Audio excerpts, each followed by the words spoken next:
주말에도 쉬지 않는 여행 가서도 돌아와서도 변함없는 미즈노의 테슬라 월가 국제 로컬 뉴스까지 바로 시작합니다. 5월 4일이고요. 한국 시간으로, 미국 시간으로는 5월 3일, 서부 시간으로 12시 25분 되겠습니다. 저는 여행 잘 마치고 돌아왔습니다. 테슬라 소식부터 전해드리도록 하겠습니다. 자, 지난주에 테슬라 특별히 금요일날 굉장히 좋은 모습 보여줬죠. 390.82, 자, 400불 고지를 향해서 지금 힘차게 뻗어나가고 있는데요. 주간 기준으로 테슬라는 4% 상승했습니다. 자, 유럽에서 이제 이 유가가 상승하다 보니까 전기차 수요가 증가하는 긍정적 소식이 있었습니다. 더불어 테슬라의 세미트럭이 네바다 공장에서 본격 양산에 들어간다는 소식도 주가를 끌어올린 재료가 되었죠.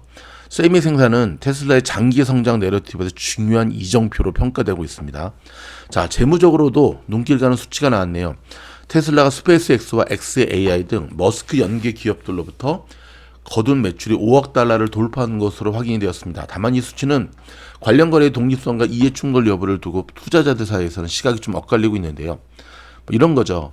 뭐 스페이스X가 테슬라에 사이버 트럭을 많이 주문했는데 또 적당히 해야지, 또 너무 그리고 해서 뭐 사이버 트럭의 판매처가 스페이스X다 그러면 곤란하다는 얘기죠. 한편 머스크의 2025년 보상 총액이 1580억 달러에 달한다는 보도가 나왔는데요. 월가는 테슬라에 대한 여전히 강세 시각을 유지하고 있지만 실제 투자자들의 매수 행동은 그에 미치지 못하고 있는 것도 현실입니다. 자, 오토파일럿 FSD 측면에서는 새로운 문제가 제기됐습니다.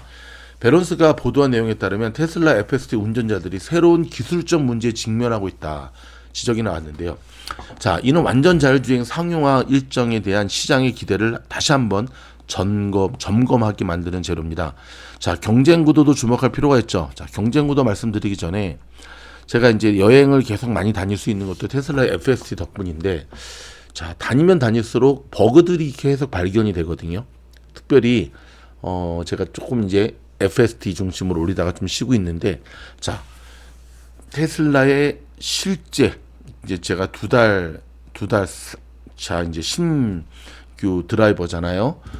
느끼고 깨달은 것, 장단점을 과감없이 영상에서 한번 녹여내도록 하겠습니다. 자, 경쟁 구도 BYD라든지 중국의 지리, 샤오미 등 중국의 전기차 업체들의 판매세는 증가세를 보이고 있는 반면에 예전 중국 전기차 3인방 중에 한 명이에요. 니오. 그렇죠? 리오또 샤오펑 기억나시죠? 니오를 포함한 일부 중국 전기차 종목은 주가가 내리막길을 걷고 있습니다. GM이 포드와 테슬라를 제치고 선전하는 배경이 된 자동차나 관세가 다른 데 있다는 분석도 나와 눈길을 끄는데요. 자, 요약하자면 테슬라는 세미트럭 양산, 유럽 판매 반등, 머스크의 연계 매출 성장이라는 세 가지 긍정 재료를 품고 자, 상승을 했지만 FSD 이슈가 나왔고 머스크의 보상 논란, 그리고 중국 저가 전기차들의 경쟁 심화 등에 대한 리스크도 동시에 떠안고 있다는 사실을 기억하셔야 됩니다. 자, 일론 머스크가 본인의 생일 이전에 상장시키겠다고 했기 때문에 이제 2달 안 남았죠. 스페이스X의 상장.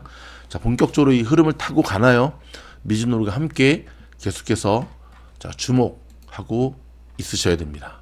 자, 비트코인 주말에는 여러분 코인의 움직임에 우리가 주목해야 되잖아요. 자, 78,690.77, 자, 플러스 0.26. 자, 상승은 크지 않지만 자, 그래도 며칠 전부터 비트코인 이제 8만을 향해 쭉 가고 있는데요. 이번 한 주간 동안 어떻게 준비해야 될까요? 자, 주간 브리핑 한번 해드릴까요? 자, 벌써 5월 3일, 한국식 5월 4일이죠. 내일은 5월 5일, 소파 방정환 선생님의 어린이날, 그렇죠? 자, 이번 주 시장의 가장 큰 화두는 단연 미국과 이란의 협상 가능성입니다. 주식, 채권, 환율, 그리고 에너지 원자재까지 여전히 유가와 동조화된 흐름을 보고 있죠.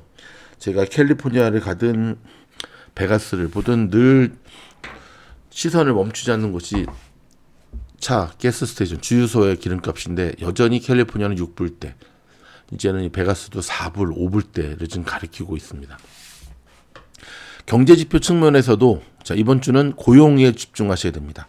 자, 4월에 비농 고용 보고서를 필두로 해서 ADP 고용 변화, 졸트 보고서 나오고요. 1분기 생산성 및 노동 비용 데이터까지 줄줄이 쏟아집니다. 비농고용은 3월에 17만 8천 건에서 17만 3천 건으로 크게 둔화될 것으로 예상하고 있는데요. 평균 임금 상승률이 0.2%에서 0.3%로 소폭 좀 늘어날 것으로 전망하고 있습니다. 실업률은 4.3%로 안정적인 수준을 유지할 것으로 보입니다. 여기에 자, 미시간대 소비자 심리지수 ISM 서비스업의 PMI도 발표 예정이고요. 이런 갈등에 따른 유가 상승 압박이 지속되는 상황에서 자, 소비자 심리가 또 한번 역대 최저 수준을 기록할 수 있다는 점도 주목해야 됩니다. 어닝 시즌 계속 이어지고 있죠. 이번 주 실적 발표가 예정된 기업으로는 발란티어, AMD, 화이자, 맥도날드, 페이팔, 디즈니, 우버, 크래프트 하인즈 등이 있습니다. 시장의 기대와 실제 숫자 사이의 간극이 어떻게 나올지 우리가 또 지켜봐야겠습니다. 유럽 쪽 좀 짚어볼까요? 자, 영란은행과 영국의 중앙은행이 이미 금리를 동결한 가운데 이번엔 스웨덴의 릭스방크와 노르웨이의 노르게스뱅크가 통화정책 결정을 앞두고 있습니다. 독일의 무역 수지와 산업 생산 데이터도 발표될 예정인데요. 자, 일단 트럼프가 주독 미군이죠. 주한 미군은 또 한국이고 주1 미군은 일본이고 주독 미군을 대폭 이번에 철수시키겠다고 했는데 독일은 일단 뭐 냉정하게 바라보고 있습니다.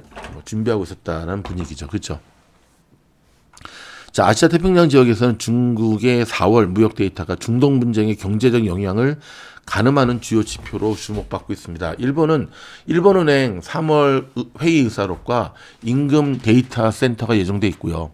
호주 중앙은행은 기준금리를 0.25에서 0.25, 그러니까 25bp 인상해서 4.3으로 올릴 것으로 시장은 광범위하게 예상하고 있습니다.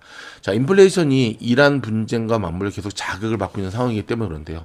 정리하죠. 이번 주는 고용 지표 플러스 이란의 지정학적 리스크, 그다음에 주요 기업의 실적, 글로벌 중앙은행 결정이 한꺼번에 몰리는 가운데 바쁜 한 주가 될 것으로 보여집니다.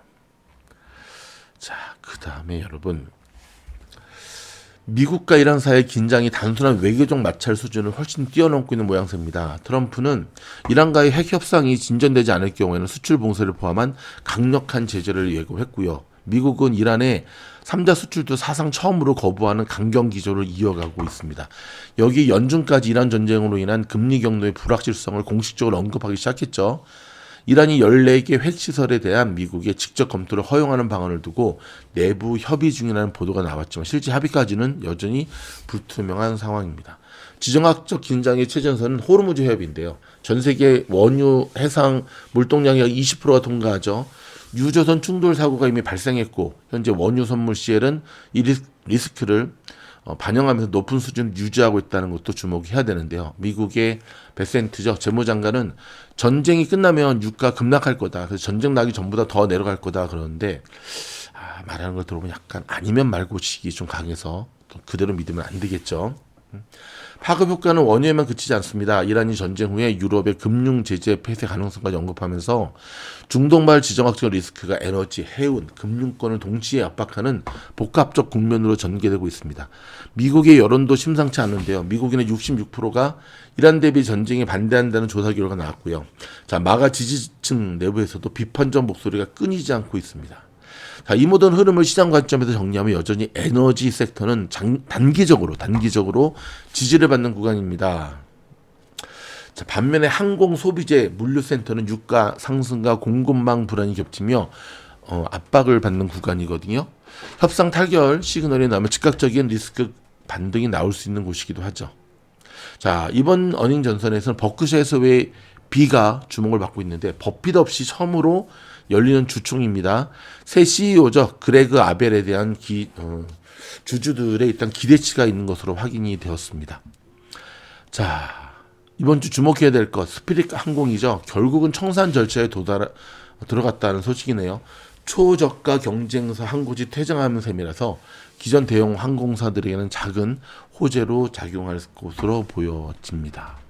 일단 여러분 여기까지 저희가 준비한 뉴스였고요. 여러분 저희 뉴스가 도움이 되었다면 좋아요, 구독, 알림 눌러주시고요. 왼쪽에 보시다시피 고정 댓글 타고 들어오시면 와 800명 돌파했습니다.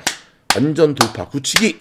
이제 1000명을 향해서 앞으로 가는데 1000명 돌파쯤 되면 제가 또 쌈박한 종목 하나 추천드리겠습니다. 지난번에 500명 돌파 기념으로 종목 추천해드렸는데 어떤 일이 벌어졌죠? 벌써 45% 미진놀이 추천하면 다릅니다. 고맙습니다.